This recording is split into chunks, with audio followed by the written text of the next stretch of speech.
कल मांझी जी को आप लोगों ने तगड़ा झटका दिया, पटना में ही नहीं बल्कि पूरे बिहार में। अब अगर कोई नई जगह पर आना चाहता है तो उसका स्वागत है। सुबह सुबह नेताजी के चेहरे पर खुशी दिखती है, आप लोग भी खूब खुश थे, ढोल नगाड़े बज रहे थे, नेताजी का फूल मालाओं के साथ स्वागत हो रहा था।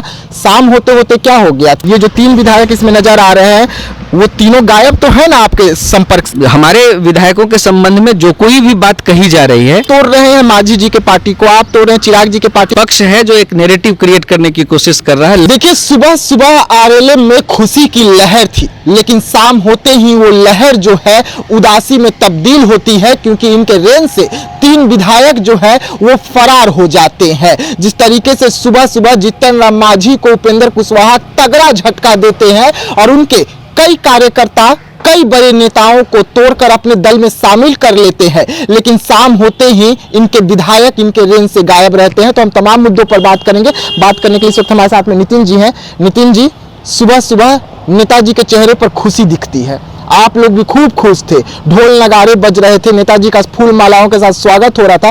शाम होते होते क्या हो गया? तीनों विधायक फरार। नहीं, वो मिलन समारोह में भी नहीं थे। ये सवाल तो आप नहीं पूछ रहे। ये सवाल क्यों नहीं पूछ रहे? मिलन समारोह में क्यों नहीं थे? दिल्ली के मिलन समारोह में क्यों नहीं थे? ये लिट्टी चोखे पर ही क्यों बात आके अटक गई? इसलिए अटक गई क्योंकि एक पक्ष है जो एक नैरेटिव क्रिएट करने की कोशिश कर रहा है लगातार।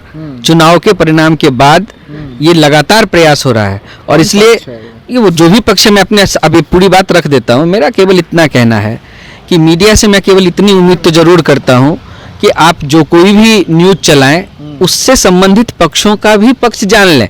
उससे ज्यादा आप 24 घंटे के बाद ये सवाल मेरे से पूछ रहे हैं, उससे पहले पूरी दुनिया ने उनको बागी बता दिया, सब कुछ कह दिया। ये मेरे माननीय विधायकों का अपमान नहीं है? क्या ये उनका अपमान नहीं है? राष्ट्रीय लोक मोर्चा के चुनाव चिन्ह पर जीतने वाले हमारे विधायकों को बागी कहना और उनका पक्ष कैमरे के सामने नहीं आना, ये घोर आपत्ति मैं व्यक्त करता हूं। मीडिया को उनसे बात करनी चाहिए कि उनको कोई परेशानी है कि नहीं है। ऐसा तो कुछ है नहीं, सूत्रों के हवाले से खबर चल रही है, इसका कोई मतलब नहीं है। देखिए, मैं साफ तौर पे ये कहता हूं कि हमारे विधायकों को बहुत बड़ी जिम्मेवारी मिली है। हमारे 4 विधायक जीत कर आए हैं। अभी कुछ दिन पहले तक ये चारों विधायक अपने अपने क्षेत्र में थे, और जब आप जानते हैं कि क्षेत्र में जब विधायक जाते हैं तो वहां के लोगों की जन समस्याएं, जन सुनवाई करते हैं, लोगों की बात सुनते हैं, उनकी समस्याओं को नोट डाउन करते हैं, और जब वो पटना आते हैं तो संबंधित विभागों में जाकर इसका उन समस्याओं का कैसे समाधान हो। आपने देखा होगा सोशल मीडिया पे वो सारे फोटोग्राफ्स भी उपलब्ध है। मीडिया उसकी चर्चा क्यों नहीं कर रही? लेकिन लिट्टी चोखा नहीं खा रहे हैं तो इसकी चर्चा कर रही है। नितिन जी, ये तस्वीर देख रहे हैं, खूबसूरत लग रहा है ना? ऐसा ही खूबसूरत तस्वीर जो है आपके विधायक लोग बीजेपी के नेताओं के साथ डाले हैं। ये जो 3 विधायक इसमें नजर आ रहे हैं वो तीनों गायब तो है ना आपके संपर्क से? अरे पिछली बार जब कार्यक्रम आयोजित हुआ था उसकी तस्वीर आपको याद है कि नहीं है? सोशल मीडिया पे तो वो सारी तस्वीरें थी, जब तब भी आप लोग बागी बागी कहे जा रहे थे। कोई विषय ही नहीं है। हमारे विधायकों ने जनता की आकांक्षाओं के साथ खड़े होकर काम करना, उसको प्राथमिकता दी है, और सब लोग काम में लगे हुए थे। रह गई बात नितिन नवीन जी की, एनडीए गठबंधन के मजबूत साथी के रूप में भारतीय जनता पार्टी ने भाई नितिन नवीन जी को राष्ट्रीय कार्यकारी अध्यक्ष नियुक्त किया है। बिहार के लिए यह गौरव की बात है। दोनों ही एक ही सदन के सदस्य हैं, तीनों विधायक और नितिन नवीन जी एक ही सदन के सदस्य हैं। तो क्या यह औपचारिकता नहीं होती कि वो जाएं, उनको बधाई दें? मतलब एक अपने गठबंधन दल के मजबूत साथी के कार्यकारी राष्ट्रीय अध्यक्ष जो बिहार से हैं और बिहार विधानसभा के सदस्य हैं, हमारे तीनों विधायकों के साथ, चारों विधायकों के साथ, उनको जाकर बधाई देना अपराध हो सकता है? ये तो मुझे पहली बार समझ में आ रहा है। माधव आनंद जी, रामेश्वर महतो हो या आलोक कुमार सिंह हो, पटना में ही है। कल आपके 2 बड़े कार्यक्रम हुए।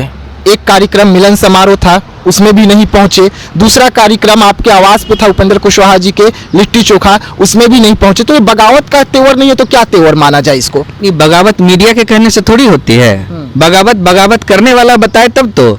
मैं तो यही कह रहा हूँ, ना कोई एक बाइट, ना कोई एक विषय। ये विषय उठता कहाँ है? कौन उठा रहा है? किसकी प्राथमिकता है कि ये विषय बन रहे और चर्चा में रहे? लेकिन एक बात जरूर कहूंगा, चुनाव के बाद से मीडिया की बड़ी कृपा है। जो लोग चुनाव से पहले आरएलएम 0 पर आउट हो जाएगी, आरएलएम को 1-2 सीट मिलेगी, यह होगा वह होगा, जब चुनाव परिणाम आया तो आरएलएम ने उनकी आशाओं आकांक्षाओं से कहीं बेहतर प्रदर्शन किया, और उसके बाद से जो मीडिया का सहयोग प्राप्त हो रहा है वो भी बहुत ही जबरदस्त है। और कुछ हो ना हो, राष्ट्रीय लोक मोर्चा चर्चा में तो जरूर बना हुआ है। मेरी आपत्ति केवल इतनी है कि चर्चा में रखना कोई बड़ी बात नहीं, अच्छी बात है, हमारे लिए तो अच्छा है, लेकिन चर्चा में होने की जो वजह आप लोग लेते हैं उसके पीछे के तथ्यों का एक बार मूल्यांकन जरूर कर लें, उसका तथ्यों की जांच जरूर कर लें। और हम लोग 24 घंटे उपलब्ध हैं, 24/7। विकास भाई, आप जब फोन करते हैं, कभी ऐसा नहीं हुआ कि हमने कॉल बैक न किया हो या फोन न उठाया हो।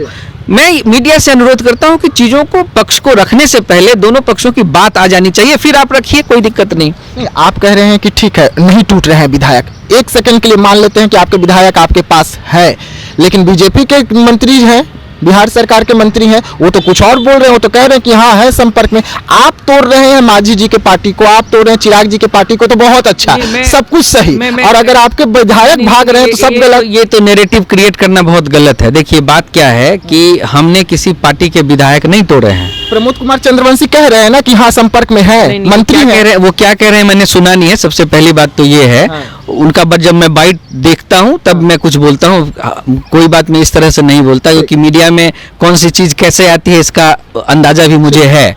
तो मैं ये कह रहा हूं कि हमारे विधायकों के संबंध में जो कोई भी बात कही जा रही है, तथ्यों की परख एक बार कर लेनी चाहिए, दोनों पक्षों की बात आ जानी चाहिए।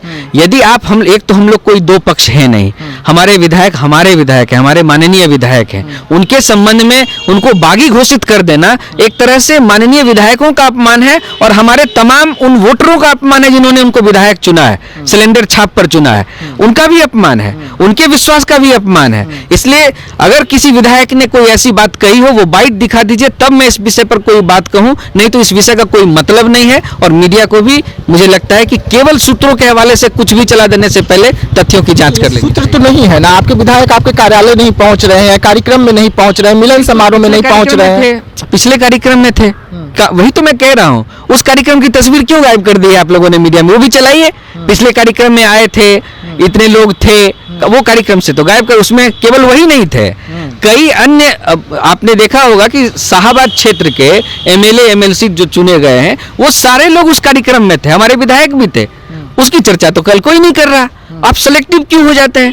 सेलेक्टिव होने की क्या जरूरत है? इसलिए मैं कहता हूं कि कुछ एक लोगों के एजेंडा पर चलने से पहले मीडिया को तथ्यों की जांच कर लेनी चाहिए। आखिरी सवाल रहेगा, कल मांझी जी को आप लोगों ने तगड़ा झटका दिया, पटना में ही नहीं बल्कि पूरे बिहार में जिला अनुसार आप लोगों ने मांझी जी के कार्यकर्ताओं को तोड़कर अपने दल में शामिल कर लिया।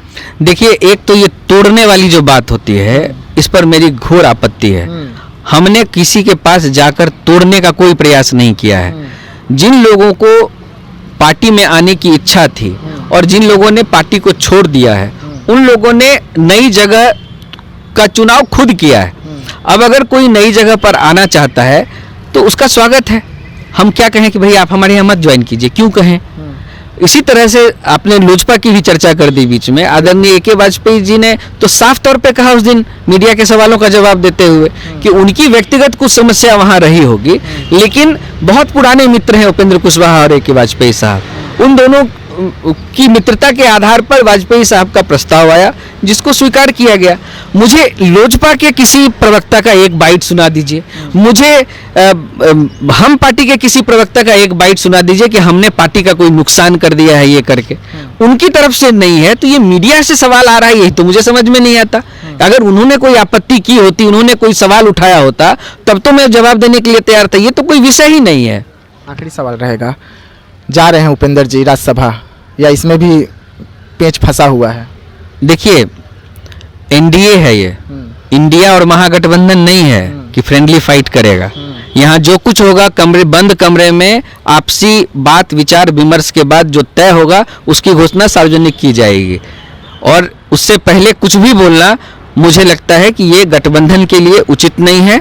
और कल आदरणीय उपेंद्र कुशवाहा जी ने जीतन राम मांझी जी के बयान पर भी अपनी बात इसलिए रखी है क्योंकि गठबंधन के अंदर की चर्चा गठबंधन के अंदर ही होनी चाहिए, उसको सार्वजनिक नहीं करना चाहिए।